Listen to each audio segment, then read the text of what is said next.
আসসালামু আলাইকুম ভিউয়ার্স, গতকালকে কিন্তু আইপিএল এর ম্যাচে গুজরাট টাইটান্স 36 রানের ব্যবধানে হারিয়ে দিয়েছে শক্তিশালী মুম্বাই ইন্ডিয়ান্সকে। এই ম্যাচটাতে কিন্তু গুজরাট টাইটান্স প্রথমে ব্যাট করতে নেমে 196 এর একটা ভালো টোটাল বোর্ডে দেয়। জবাব দিতে নেমে কিন্তু মুম্বাই ইন্ডিয়ান্স শেষের দিকের ব্যাটসম্যানদের ব্যর্থতার কারণে কিন্তু 160 এর বেশি তুলতে পারেনি। এই ম্যাচে কিন্তু ম্যান অফ দা ম্যাচ নির্বাচিত হয়েছেন প্রসিদ্ধ কৃষ্ণা। তিনি কিন্তু ইম্পর্টেন্ট দুইটা উইকেট তুলে নেয় মিডল ওভারে, এই জন্য কিন্তু তিনি ম্যান অফ দ্য ম্যাচ নির্বাচিত হয়েছেন। তো গুজরাট টাইটান্স এর দুইজন উদ্বোধনী ব্যাটসম্যান কিন্তু কালকে যথেষ্ট ভালো ব্যাটিং করেছে। প্রথমে ব্যাট করতে নেমেছিল হচ্ছে শুভম্যান গিল এবং হচ্ছে সুদর্শন কিন্তু গত ম্যাচটায় তো আপনারা দেখে থাকবেন যে ভালো ব্যাট করেছে। তো আজকের ম্যাচে কিন্তু আমরা দেখেছি যে শুভম্যান গিল কিন্তু ভালো একটা সঙ্গ দেয় সুদর্শনের সাথে। তারা কিন্তু পাওয়ার প্লেতেই ৬৬ রানের একটা ইনিংস পার্টনারশিপ করে নেয়। পরবর্তীতে কিন্তু ৭৯ রানের সময় কিন্তু তাদের প্রথম উইকেটের পতন ঘটে। এখানে আপনারা দেখে থাকবেন যে শুভম্যান গিল কিন্তু আ এখানে হার্দিক পান্ডিয়ার একটা বলে পুল করতে গিয়ে কিন্তু আউট হয়ে যান। পরবর্তীতে আমরা দেখেছি যে বাটলার এখানে অসাধারণ একটা ইনিংস খেলে ওয়ান ডাউনে নেমে তিনি কিন্তু ২৪ বলে ৩৯ রানের একটা দুর্দান্ত ইনিংস খেলে এখানে মুজিবুর রহমানের একটা বাইরার বলে কিন্তু তিনি মারতে গিয়ে উইকেটের পিছনে ক্যাচ দিয়ে প্যাভিলিয়নে ফিরে যান। পরবর্তীতে আজকে কিন্তু শাহরুখও খুব ভালো খেলতে পারেনি। ৭ বলে ৯ রান করে তিনিও কিন্তু প্যাভিলিয়নে ফিরে যান। বিপরীতে কিন্তু শুরু থেকে ভালো খেলতে থাকে আজকে সুদর্শন। তিনি কিন্তু ২-৪ এবং ২-৬ আপনারা দেখে থাকবেন যে ৪১ বলে ৬৩ রানের এক দুর্দান্ত ইনিংস খেলেন। তিনি কিন্তু বোল্টের এক অসাধারণ ডেডলি ইয়র্কার বলে কিন্তু এলবিডব্লিউ ফাঁদে পড়ে প্যাভিলিয়নে ফিরে যান।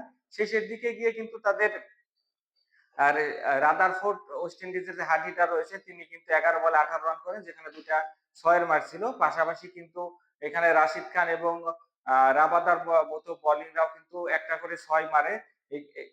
এই স্কোরবোর্ডটাকে কিন্তু ২০০ র কাছাকাছি নিয়ে যেতে সক্ষম হন আমরা দেখেছি। এখানে বোলিং হাতে কিন্তু মুম্বাই ইন্ডিয়ান্সের হার্দিক পান্ডিয়া ২ উইকেট নেন এবং পাশাপাশি মুজিবুর রহমান একটি, বোল্ট একটি এবং হচ্ছে দীপক চাহারও কিন্তু একটি উইকেট নিতে সক্ষম হন। 197 এর শেষ করতে গিয়ে যেভাবে ব্যাটিং শুরু করা উচিত ছিল সেভাবে কিন্তু করতে পারেনি। এখানে দেখেছি আমরা রোহিত শর্মা কিন্তু সিরাজের প্রথম ওভারে পরপর ২ টা বাউন্ডারি মারলেও ভেরি নেক্সট বলে কিন্তু ইন সুইং একটা অসাধারণ বলে কিন্তু বোল্ড আউট হয়ে প্যাভিলিয়নে ফিরে যান। ঠিক পরের ওভারেই কিন্তু এখানে আমরা দেখেছি রায়ান রিকেলটনকেও একইভাবে কিন্তু বোকা বানিয়ে বোল্ড আউট করে প্যাভিলিয়নে পাঠিয়ে দেন মোহাম্মদ সিরাজ। তো ২ টা উইকেট কিন্তু পড়ার পর খুব একটা চাপে পড়ে যায় মুম্বাই ইন্ডিয়ান্স। এখান থেকে কিন্তু আমরা তাদের ওয়ান ডাউনে নামেন তিলক বর্মা এবং এখানে সূর্যা কুমার ইয়াদব ছিল। তো তাদের কিন্তু ভালো একটা পার্টনারশিপ মনে হচ্ছিল যে ম্যাচে কিছুটা ফিরতে পেরেছে মুম্বাই ইন্ডিয়ান্স, কিন্তু তিলক বর্মা কিন্তু ৩৬ বলে ৩৯ রানে করে প্রসিদ্ধ কৃষ্ণার বলে আউট হয়ে যান। ঠিক একইভাবে কিন্তু এখানে প্রসিদ্ধ কৃষ্ণা ফিরিয়ে দিয়েছেন হচ্ছে সূর্যা কুমার ইয়াদব কিন্তু ২৮ বলে ৪৮ রানের দুর্দান্ত একটা নক খেলে জয় স্বপ্ন দেখালেও কিন্তু তিনি আউট হয়ে যান এখানে প্রসিদ্ধ কৃষ্ণার বলে, যেখানে ৪টি ৬ এর মার ছিল এবং ৬ মারগুলো খুব অসাধারণ ছিল। তো মূলত সূর্যা কুমার ইয়াদব আউট হয়ে যাওয়ার পরে কিন্তু এই ম্যাচ থেকে ছিটকে পড়ে মুম্বাই ইন্ডিয়ান্স। এখানে হার্দিক পান্ডিয়া কিন্তু খুব একটা ভালো করতে পারেননি। ১৭ বলে ১১ রান করে কিন্তু আ ম্যাচটাকে মুম্বাই ইন্ডিয়ান্স এর কাছ থেকে অনেকটা ডুবিয়েই আমি বলব তিনি মাঠ ছেড়েছেন। শেষের দিকে গিয়ে যদিও আপনারা দেখে থাকবেন যে মিচেল সেন্টার কিন্তু ৯ বলে ১৮ রান করেন, যেখানে ২ টা ৬ এর বাউন্ডারি ছিল। কিন্তু এটা আসলে ম্যাচ জেতানোর জন্য আ গুরুত্বপূর্ণ ভূমিকা রাখতে পারেনি। ১৬০ রান কিন্তু সক্ষম আ ১৬০ রান করতে সক্ষম হয় এখানে মুম্বাই ইন্ডিয়ান্স। ৩৬ রানের ব্যবধানে পরাজয় নিয়ে কিন্তু তাদের মাঠ ছাড়তে হয়। গত ম্যাচেও কিন্তু দেখেছি যে তারা পরাজয় বরণ করে। তো মুম্বাই ইন্ডিয়ান্স কিন্তু ব্যাক টু ব্যাক হারার কারণে তারা কিন্তু টুর্নামেন্টে কিছুটা পিছিয়ে থাকলো আমার কাছে মনে হয়।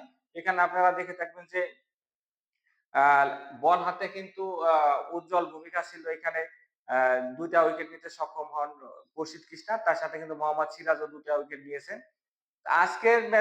আজকে কিন্তু আইপিএল এ ২ টা ম্যাচ রয়েছে, যেখানে বিকাল ৪ঃ৩০ মিনিটে কিন্তু মুখোমুখি হবে দিল্লি ক্যাপিটালস এবং হচ্ছে সানরাইজার হায়দ্রাবাদ। হায়দ্রাবাদ কিন্তু গত ম্যাচটা আ হেরেছে। তো তারা কিন্তু আমরা জানি তাদের দলটা যথেষ্ট শক্তিশালী। আজকের ম্যাচে কিন্তু তারা কামব্যাক করতে চাইবে। ৮ঃ৩০ মিনিটে চেন্নাই সুপার কিংস এর মুখোমুখি হবে Rajasthan Royals. Chennai Super Kings কিন্তু গত ম্যাচে আরসিবির কাছে হেরে গেছে। তো চেন্নাই সুপার কিংস কিন্তু আজকের ম্যাচটাতে আ কামব্যাক করতে চাইবেন।